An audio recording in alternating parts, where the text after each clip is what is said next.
Hello friends, आज के कुछ इंपॉर्टेंट करंट अफेयर्स को डिस्कस करने जा रहे हैं। स्टार्ट करते हैं कुछ बैंकिंग अवेयरनेस के साथ। पहला पॉइंट दे रखा है Madhabi Puri Buch named as the first women chief of SEBI. SEBI जो हमारी ऑर्गेनाइजेशन संस्था है उसकी जो फर्स्ट वुमेन चीफ बन गई है उनका नाम क्या है? मधावी पुरी बच। ये फॉर्मर आईसीआईसी बैंकर हैं। Has been appointed as a new secretary and exchange board of India, जिसको सेबी बोलते हैं। ये उसकी चेयरमैन बन गई है, चीफ बन गई हैं। किसको रिप्लेस करके? अजय त्यागी जी को रिप्लेस करके। इसके पहले सेबी के चीफ कौन थे? सेबी के चेयरमैन कौन थे? अजय त्यागी जी थे। She is the first women chief of SEBI and also the first non IAS to head the regulatory body. ये पहली बार ऐसा हुआ है कि सेबी की कोई पहली महिला क्या बनी है? चीफ बन रही है। और दूसरी बात यह है कि नॉन आईएएस, इसके पहले सेबी के जितने भी चेयरमैन बने थे वो लोग आईएएस ही हुआ करते थे, but this is the first time कि ये कोई नॉन आईएएस, मतलब यहाँ पे कोई बैंकर ही सेबी का एक चेयरमैन बना हुआ है। इनको काफ़ी वास्ट एक्सपीरियंस है, 3 डिकेड्स का एक्सपीरियंस है in the financial market and was SEBI whole time member. SEBI के होल टाइम मेंबर के तौर पे भी इनको अच्छा खासा एक्सपीरियंस है। अप्रैल 5, 2017 से लेकर के अक्टूबर 4, 2021 तक ये इसकी होल टाइम मेंबर रह चुकी हैं। तो हमारे लिए इम्पोर्टेंट क्या है? सेबी की न्यू चीफ कौन बनी है? पहली महिला है और पहली नॉन आईएएस कोई बना। नाम क्या होगा? मधावी पुरी बच। नेक्स्ट है हमारा जो हमारे 27वें जो आर्मी चीफ हैं अभी एमएम नरवणे जी, मुकुंद नरवणे जी जो हैं, वो क्या करेंगे? उनका मतलब अप्रैल के महीने में, अप्रैल 2022 में ये रिटायर्ड हो जाएंगे। ये हमारे कितने नंबर के हैं अभी? चीफ आर्मी चीफ कितने नंबर के? 27th नंबर के हैं। तो अप्रैल 2022 में इनका रिटायरमेंट हो जाएगा। Will be retiring from the post of 27th chief of the Indian army. MM Naravane will be living behind a strong legacy. एक बहुत बड़ी लेगेसी, बहुत बड़ा एक लेजेंड बोल सकते हैं कि डिफेंस के सेक्टर में बहुत बड़ी हस्ती हैं। ये रिटायर्ड होंगे तो बहुत बड़ी मतलब एक लेगेसी छोड़ के जाएंगे। तो इनका यहाँ पे कुछ करियर ऑप्शंस, करियर के बारे में इनका दे रखा है। इनका पूरा एक बैकग्राउंड दे रखा है। ये एनडीए के एलुमनस रह चुके हैं, इंडियन मिलिट्री एकेडमी के एलुमनस रह चुके हैं। तो अभी ये मास्टर्स डिग्री किए हैं डिफेंस स्टडीज में, एमफिल भी कर चुके हैं डिफेंस एंड मैनेजमेंट में। और अभी करेंट में at present pursuing his doctorate, अभी ये डॉक्टरेट कर भी रहे हैं, परस्यू कर रहे हैं, अभी इनका डॉक्टरेट जारी है।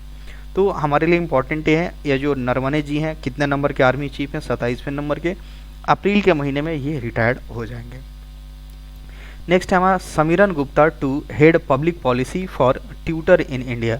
जो समीरन गुप्ता हैं ये क्या हो, इनको बनाया गया है कि इसका ट्यूटर, जो इंडिया में ट्यूटर का जो ब्रांच है इंडिया ट्यूटर में, ये पब्लिक पॉलिसी का इनको हेड बना दिया गया है।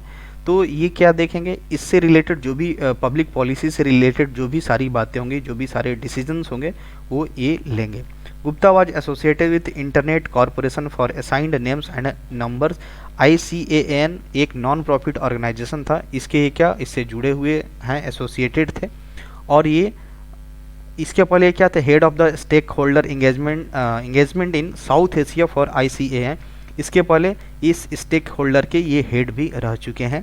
तो इसके कुछ स्टेटिक न्यूज़ जानते हैं ट्विटर के बारे में। ट्विटर के CEO अभी कौन है? पराग अग्रवाल है। ट्विटर कब फॉर्म हुआ था? 21 मार्च 2006 को। हेडक्वार्टर आपका कहाँ मिलेगा? सैन फ्रांसिस्को, कैलिफोर्निया, जो कि अमेरिका में आता है। तो मेरे लिए इंपॉर्टेंट क्या होगा? समीरन गुप्ता को ट्विटर का क्या बना दिया गया? पब्लिक पॉलिसी का हेड बना दिया गया है। नेक्स्ट है हमारा, ये दिल्ली के लिए, हमारे इंडिया के लिए काफ़ी इंपॉर्टेंट न्यूज है। Delhi government approved India's first e waste eco park. इसमें क्या होगा? हमारे दिल्ली के जो डिप्टी CM है, जो मनीष सिसोदिया जी हैं, उन्होंने अनाउंस क्या किया है कि इंडिया का पहला एक ई-वेस्ट इको पार्क बनेगा। ई-वेस्ट कहने का मतलब हमारे घर में बहुत सारी ऐसी चीज़ें होती हैं ई-वेस्ट, लाइक इलेक्ट्रॉनिक गैजेट्स हो गए, जैसे मोबाइल ख़राब होगा हम लोग फेंक देते हैं, लैपटॉप ख़राब हो गया फेंक देते हैं, टीवी, जो भी इलेक्ट्रॉनिक चीज़ हैं वो ख़राब हो जाने के बाद हम लोग फेंक देते हैं। तो यहाँ पे एक डेटा दिया जा रहा है कि लगभग दिल्ली की बात की जाए तो हर एक साल 2 लाख टन ई-वेस्ट मतलब फेंका जाता है, थ्रोन किया जाता है। हर एक साल 2 लाख टन फेंका जाता है। तो इससे क्या किया जाएगा? ये जो वेस्ट आता है उससे क्या किया जाएगा? उसको रिसाइकिल करके, उसको रिफर्बिश करके, उसको क्या किया जाएगा? एक नया चीज़ बनाया जाएगा। तो इसके लिए एक पार्क का उद्घाटन किया गया। पार्क वो उसका एरिया कितना होगा पार्क का? 20 एकड़ में ये पार्क बनाया जा रहा है। तो ये काफ़ी इंपॉर्टेंट है कि जो ई-वेस्ट है उसको जो हम लोग वेस्ट कर देते हैं उससे क्या रिसाइकिल करके कुछ नया प्रोडक्ट्स वगैरह बनाया जाए, तो एक इको पार्क बनाया जा रहा है, तो दिल्ली में बनाया जा रहा है। ऑलराइट, नेक्स्ट है Canada approved world first plant derived कोविड-19 वैक्सीन। ये दुनिया का पहला एक वैक्सीन बना है कोविड-19 वैक्सीन जो प्लांट से डेराइव्ड किया हुआ है। प्लांट की बहुत सारी ऐसी पार्ट्स हैं या फिर उसकी जो इंटरनल मैकेनिज्म है उसके बेस्ड पे ये बनाया गया है। कौन देश ने इसको अप्रूव किया? कनाडा की देश ने अप्रूव्ड किया है। इसका नाम, वैक्सीन का क्या नाम रखा गया? कोविफेंज रखा गया है, जो प्लांट डेराइव्ड कोविड वैक्सीन है। दुनिया की पहली जो वैक्सीन बनी है जो प्लांट बेस्ड है, नाम क्या होगा? कोविफेंज। ये 18 से लेकर 64 साल तक के एज ग्रुप को दिया जाएगा। ये कौन सी कंपनी बनाई है? एक का नाम दे रखा है by pharma company owned by Mitsubishi chemicals and Philip Morris. इस दो कंपनी के द्वारा मिलकर के ये बनाया गया है। नाम ये याद रखना, कोविफेंज, जो कि कनाडा के द्वारा वर्ल्ड की पहली प्लांट डेराइव्ड कोविड वैक्सीन बनी हुई है। नेक्स्ट है हमारा new development bank first multilateral agency to open office in GIFT city. जो हमारा गिफ्ट सिटी कहाँ पे आता है? गुजरात में।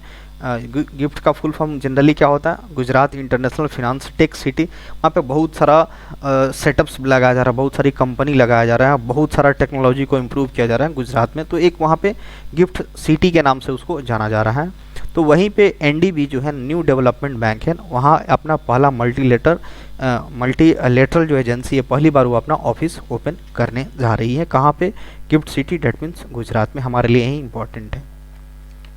नेक्स्ट है हमारा polio national immunizations day 2022 observe on 27 February. 27 फरवरी को पोलियो, राष्ट्रीय पोलियो टीकाकरण अभियान जिसको बोल सकते हैं, तो कब मनाया गया, कब ऑब्जर्व किया गया? 27 फरवरी को मनाया गया है।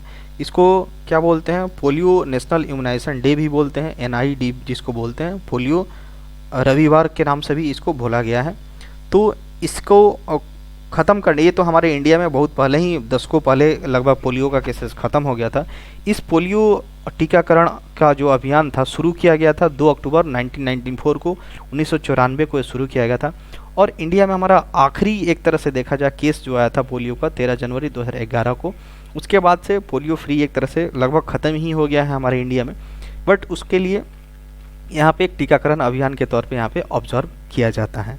ये हमारे एक ऐसा पोलियो एक डिजीज़ है जो हमारे नर्वस सिस्टम को पूरा डिस्ट्रॉय करता है, पैरालिसिस हो जाता है, पोलियो पैरालाइज्ड हो जाता है बॉडी, और कभी कभी इतना सीवियर हो सकता है कि आदमी इससे डेथ भी हो सकता है। तो ये हमारे एक क्या है, टीकाकरण अभियान जो चलाया गया है। किसके द्वारा लॉन्च किया गया? यूनियन मिनिस्टर जो हमारे family welfare minister, health minister है, मनसुख मांडविया के द्वारा ये लॉन्च किया गया था। नेक्स्ट है हमारा पूजा जत्यान, ये स्पोर्ट्स से रिलेटेड न्यूज है। Becomes first Indian to win a silver in para archery world championship. जो पैरा आर्करी वर्ल्ड चैंपियनशिप हुआ है, ये पैरा कहने का मतलब ये डिजेबल्ड लोगों के लिए होता है, जो अपाहिज या विकलांग लोग होते हैं उनके लिए ये चैंपियनशिप खेला जाता है, इसलिए इसको पैरा बोला जाता है। पैरा ओलंपिक्स भी होता है, पैरा आर्करी ये डिजेबल्ड पर्सन के लिए। तो पूजा जत्यान ये क्या बन गई है? पहली महिला बन गया, first Indian to win silver in para archery. Para archery में सिल्वर जीतने वाली ये पहली एक क्या बन गई है Pooja. Para archer Pooja Jatyan has scripted history as the she becomes the first Indian winner. ये इतिहास रचती हुई है, पहली बार ऐसी है कि ये एक सिल्वर मेडल है ये पैरा आर्करी में। तो पैरा वर्ल्ड चैंपियंस जो कि कहाँ पे हुआ? दुबई में। वो इटली से हार करके, क्या नाम है, पैट्रिली विंसेंजा, इसी से हार करके ये क्या सिल्वर मेडल जीती वो, और वो गोल्ड मेडल जीत चुकी है। तो ये हमारे लिए काफ़ी इंपॉर्टेंट न्यूज़ बनेगा। पूजा जत्यान पैरा आर्करी वर्ल्ड चैंपियंस में ये क्या बनी है? पहली इंडियंस बनी है जो सिल्वर जीत के लाई है। नेक्स्ट है हमारा Janaushadhi Diwas week to be observe from 1 March to 7 March. Janaushadhi Diwas का एक सप्ताह मनाया जा रहा है। कब से कब तक? 1 मार्च से 7 मार्च तक ये जनऔषधि वीक मनाया जाएगा। इसमें क्या होगा? भारत सरकार के टारगेट है कि प्रधानमंत्री भारतीय जनऔषधि केंद्र हमारे 2025 तक 10-10.5 हज़ार तक ओपन किया जा सके। जो हमारी सरकारी अस्पताल होते हैं उसमें एक तरह का मेडिसिन सेंटर खोला जाए ताकि वहाँ पे बहुत सारी दवाइयों को सस्ती दामों में बेचा जा सके। तो जनऔषधि दिवस के तौर पे ये मनाया जा रहा है एक हफ्ता के रूप में। इसका थीम क्या होगा? जन औषधि जन उपयोगी। थीम क्या होगा? जन औषधि जन उपयोगी। नेक्स्ट मूव कर। नेक्स्ट पॉइंट है हमारा, इंडिया रैंक्स 43rd इन 2022 इंटरनेशनल आईपी इंडेक्स। आईपी मतलब क्या, intellectual property. Intellectual property index में हमारा क्या है, हर साल ये निकलता है। ये हमारा इंडिया का रैंक कितना है, 43rd यानी 43वें नंबर पे आया हुआ है। और इम्पॉर्टेंट हमारे लिए क्या बनेगा, इस रैंकिंग में टॉप कौन किया है, टॉप किया है हमारा यूएसए। इसके बाद कौन है, सेकंड पे यूके है, जर्मनी है, स्वीडन और फ्रांस है। तो टॉप हमारे लिए इम्पॉर्टेंट होगा यूएसए। और इस जो इंटेलेक्चुअल प्रॉपर्टी इंडेक्स होता है, इसको कौन रिलीज करता है, तो रिलीज किया जाता है global innovation policy centre of US chamber of commerce के द्वारा इसको रिलीज किया जाता है। तो इंडिया की रैंक है इंटरनेशनल इंटेलेक्चुअल प्रॉपर्टी में 43rd है।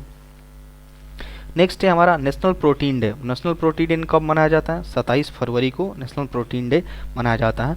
लोगों में जागरूकता फैलाने के लिए is observed every year in India on 27 February to create awareness about protein deficiency and encourage people to include of this micronutrient in their diets। लोगों में जागरूकता क्रिएट करने के लिए, जागरूकता पैदा करने के लिए प्रोटीन की डिफिशियंसी से, प्रोटीन की कमी से क्या क्या बीमारियां हो सकती हैं, और लोगों को ये इनकरेज करना कि वो अपने डाइट में इसको शामिल करें, ताकि इससे अगर डिफिशियंसी हो जाएगा तो बहुत सारी बीमारी हो सकती है। इस साल का थीम क्या रहा है, नेशनल प्रोटीन डे का थीम हमारा रहा है फूड फ्यूचरिज्म। फूड फ्यूचरिज्म यहाँ पे इसका थीम रहा हुआ है। तो इसमें बेसिकली यहाँ पे क्या है, प्रोटीन के प्रति हम अपने डाइट्स में, डेली डाइट्स में प्रोटीन को इन्वॉल्व करें। इन सारी चीज़ों को जागरूकता फैलाने के लिए ये हम लोग सेलिब्रेट करते हैं। नेशनल प्रोटीन डे 27 फरवरी को मनाया जाता है। नेक्स्ट है, ये भी स्पोर्ट्स से रिलेटेड न्यूज़ है। Rafael Nadal beats Cameron Norrie to win Mexican open title. एक टाइटल होता है, एक टूर्नामेंट होता है मैक्सिकन ओपन टाइटल। इसको किसने जीत लिया है, राफेल नडाल ने। किसको हरा करके, कैमरियन नोरी को हरा करके इन्होंने टाइटल जीत लिया है। Rafael Nadal won singles title of Mexican open 2022। इसको अकेपूल को टाइटल भी बोला जाता है। Defeating British number 1 Cameron Norrie. ये ब्रिटिश मतलब इंग्लैंड के होंगे, इनको हरा करके 6-4 से हरा करके राफेल नडाल ने इस टाइटल को अपने नाम कर लिया है। ये इनका 91वां एटीपी टाइटल है उनके करियर का, and 3rd title of the season, और इस सीजन का ये तीसरा ये टाइटल है। This is the 4th time that Rafael Nadal has own the Mexican open. ये चौथी बार होगा कि मैक्सिकन ओपन टाइटल ये चौथी बार ही जीत रहे हैं, after winning the previous ones. इसके पहले 3 कब जीत चुके हैं, 2005 में, 2013 में और 2020 में ये जीत चुके हैं। ये उनका चौथी बार है कि मैक्सिकन ओपन जीत रहे हैं। नेक्स्ट है हमारा, Kochi international airport to become power positive with the new solar plants. ये क्या है, कोचिन एयरपोर्ट क्या बन गया है, become power positive with new solar plant. मतलब वहाँ पे समझ लिए कि फुल्ली सोलर एनर्जी है। ये जो पूरा कोचिन एयरपोर्ट है, इंटरनेशनल एयरपोर्ट है, जितना सारा वहाँ पे इलेक्ट्रिसिटी का काम होता है, सारी चीज़ें ऑलमोस्ट यहाँ पे सोलर एनर्जी का यूज करके किया जाता है। तो एक power positive with new solar power के रूप में बन गया है। The Cochin international airport the world's first airport fully powered by solar energy. दुनिया का पहला ऐसा एयरपोर्ट है जो कि पूरी तरह से पूर्ण रूप से सोलर एनर्जी से चलता है। Is to become power positive with commissioning of its new solar power plant near Payyanur in Kannur district Kerala. Kerala के डिस्ट्रिक्ट में यहाँ पे एक सोलर पावर प्लांट लगाता है जो कि कमीशनड होगा, ताकि उस पर पूरा का पूरा ये कोचिन एयरपोर्ट उसी पे चलेगा। तो CIAL जो सोलर प्लांट है together generate 2 lakh unit of power a day. एक दिन में 2 लाख यूनिट पावर जनरेट करेगा। Whereas daily consumption of the power in the airport stands. अनुमान ये लगा जा रहा है कि डेली कंजम्पशन जो खपत होगा यहाँ पे 1.6 लाख यूनिट का यहाँ पे होगा। Airport become the first in the world in 2015 to be fully powered by solar energy. 2015 में ही ये क्या बन गया था, सोलर एनर्जी से चलने वाला, पूरी तरह से सोलर एनर्जी बेस्ड बन गया था कोचिन इंटरनेशनल एयरपोर्ट। नेक्स्ट है हमारा, India Sadia Tariq wins gold medal in Moscow wushu एक गेम होता है star championship. Wushu stars championship में जो कि अभी मॉस्को में हो रहा था, उसमें इन्होंने क्या कर लिया है, गोल्ड मेडल जीता है। इंडिया की सादिया तारिक। ऑलराइट, अभी मॉस्को मतलब क्या, रसिया की कैपिटल है। रसिया और यूक्रेन के बीच वहाँ पे वार चल रहा है, इसी बीच ये सारे गेम्स हो रहे हैं। तो थोड़ा she Sadia Tariq has won the gold medal in junior tournament at Moscow wushu star championship. ये कहाँ पे हो रहा है? जूनियर टूर्नामेंट था जो कि मॉस्को में हो रहा था। रूस की राजधानी है ये। 15 साल की है ये, श्रीनगर से बिलोंग करती है। Participated in a Moscow wushu star championship amid ongoing Russia Ukraine. अभी यहाँ पे रसिया यूक्रेन वार चल ही रहा है, इसी के बीच ये चैंपियनशिप हो रहा था। अभी इनकी बात करें, he has recently bagged gold medals in 19th 20th junior national championship which was held in Haryana और जालंधर। अभी हरियाणा और जालंधर में नेशनल लेवल का जो चैंपियनशिप था उसमें भी इन्होंने गोल्ड मेडल जीत चुकी है। नाम क्या होगा? सादिया तारिक, जो कि गोल्ड मेडल जीत चुकी है। नेक्स्ट है हमारा नेशनल साइंस डे। कब मनाया जाता है? 28 फरवरी को मनाया जाता है। The national science day is celebrated every year on 28th February to commemorate the discovery of Raman effects। Raman effects की याद में जब खोज किया गया था उसी को याद में कमेमोरेट करने के लिए हर साल 28 फरवरी को हम लोग नेशनल साइंस डे के रूप में मनाते हैं। इस दिन क्या हुआ था? ये जो हमारे इंडियन फिजिसिस्ट थे, जो भौतिकविद थे, इनका नाम क्या है? Sir CV Raman ji announce the discovery of Raman effects for which he was awarded Nobel prize in 1930। 1930 में उनको नोबेल प्राइज़ मिला था। किस चीज़ के लिए? उन्होंने एक डिस्कवर किया था रमन इफेक्ट्स से, रमन इफेक्ट नाम का एक, इसी के लिए उनको नोबेल प्राइज़ मिला था 1930 में।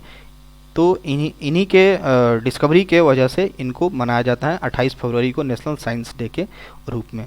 1986 में government of India designated 28 February as national science day. पहली बार कब मनाया गया था? 1986 में। उस समय की सरकार ने 28 फरवरी को नेशनल साइंस डे मनाने के रूप में घोषित किया था।